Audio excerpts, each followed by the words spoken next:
The word samsara does not mean family. It just means cyclical.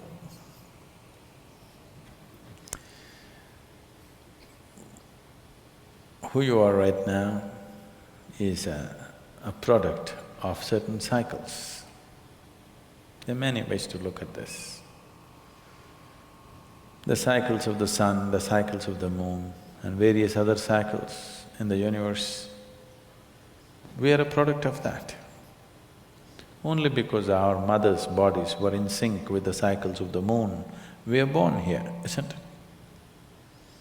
So we are a product of cycles. Our idea of time is cyclical. If the planet spins once, we say it's a day. If the moon goes around, we say it's a month. If the planet goes around the sun, we say it's a year. Our idea of time itself is cyclical. If it was all like this, going like this, you wouldn't know what is time because there are no markers anywhere. If the planet was just going straight somewhere, would you know what is time? Only because it's in cycles, you're able to decipher as to what is time. You're able to measure a certain length of time. And your life is a certain amount of time, and it is going in cycles because it's a product of this. Solar system is like the potter's wheel which has generated this. So time and the cycles of time, either you can be trapped in the cycles of time or you can ride the cycles of time. If you're trapped in the cycles of time, we say you're in samsara, because life becomes cyclical and it keeps repeating. Psychologically, physiologically definitely there are cycles. The monthly cycles in a woman's body are related to the moon.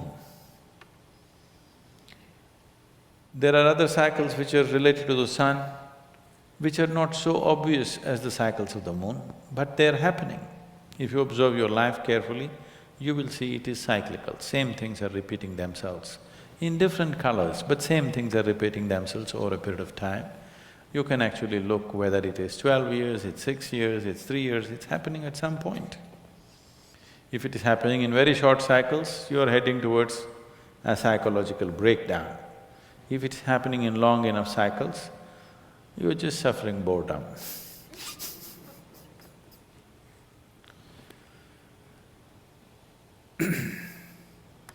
So if you're trapped in these cycles, we call it samsara. If you ride the cycles towards your liberation, then we say this is sanyas.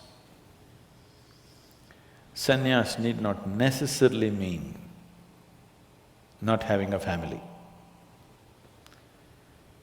Samsara need not necessarily mean that you have a family. You can be a sannyasi and still be in a samsara of your own. You need not be married. By yourself, you could be wrangled up by yourself. If you get married, extra help you get.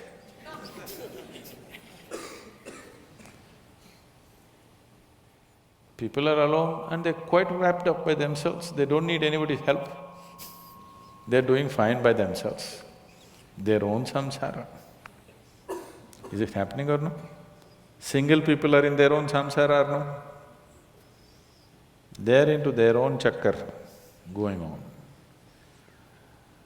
When you get married, at least you can blame it on somebody, it's because of her, I'm like this, or because of him, I'm like this.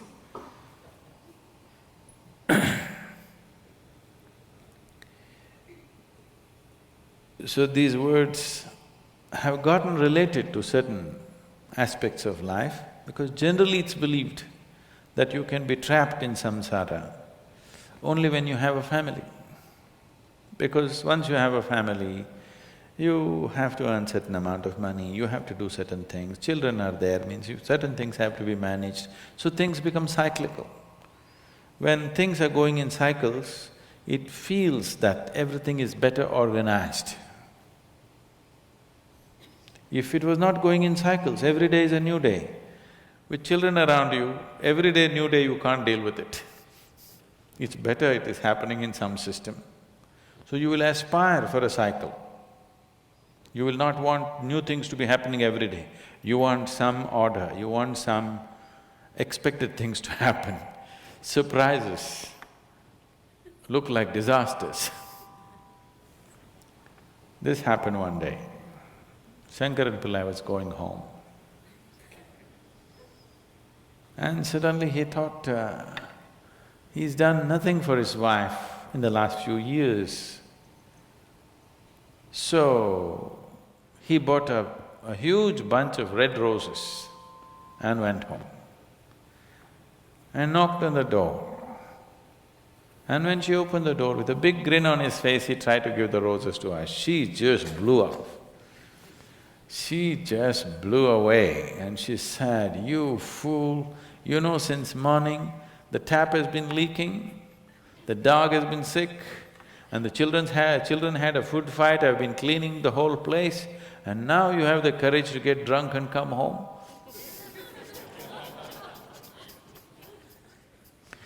So surprises can be disasters because you aspire for order more than excitement. Once the number of balls that you're juggling are too many, you aspire for order, you don't care for excitement anymore. Yes or no? If you had 5 children at home instead of 1 or 2, then you would aspire for everything to happen like clockwork. You don't want one extra thing to happen. You don't want anything new to happen in your house. So this is samsara. You want to go in cycles, you're aspiring to be in cycles because cyclical, at least there is a comfort, you know what's coming next. So once you go in cycles, cycle means a circle. If I say you're going in circles, it simply means that you're not getting anywhere. So in the cycles of time, if you're trapped in the cycles of time, you're not getting anywhere but going through the same thing because you have poor memory. That's the only safety. Because you have poor memory, you do not realize the same things are being repeated. Suppose your memory opened up to many lifetimes and you realize you've been doing the same stupid things over and over again, you got excited about the same little things again and again, you would feel utterly silly, isn't it? Within the cycle, that cycle means so much to you. It looks like it's everything. If you break that cycle and something beyond the cycle becomes apparent to you, suddenly what's within the cycle is so limited and so meaningless.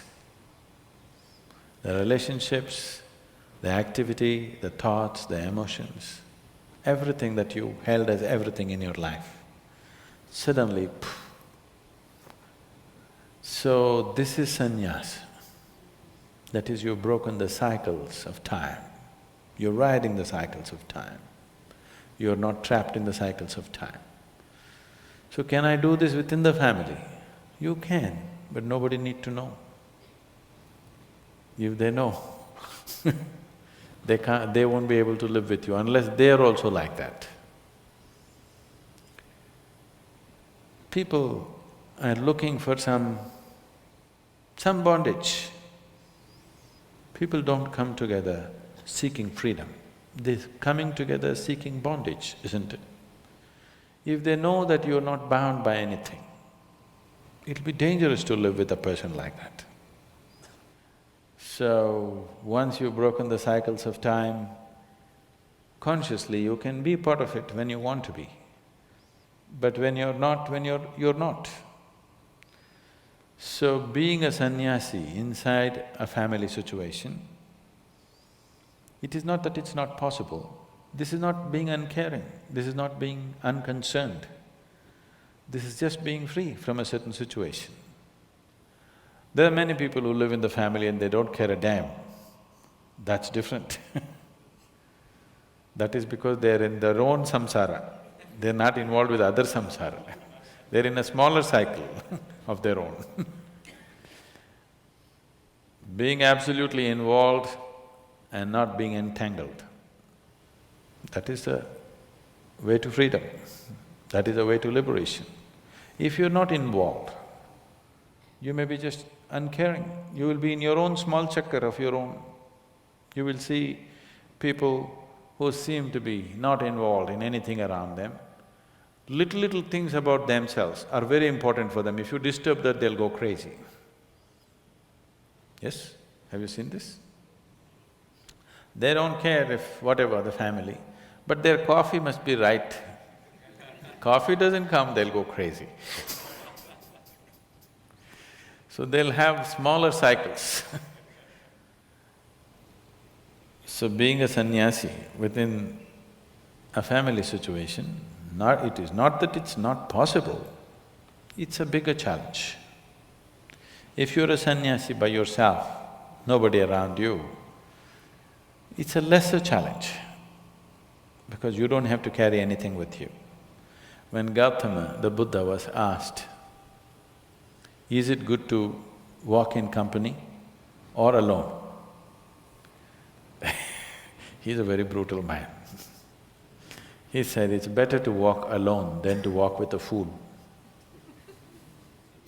He's saying, who else will marry you? You're not getting me. Who else will marry you? Unless he is a fool, why will he be with you?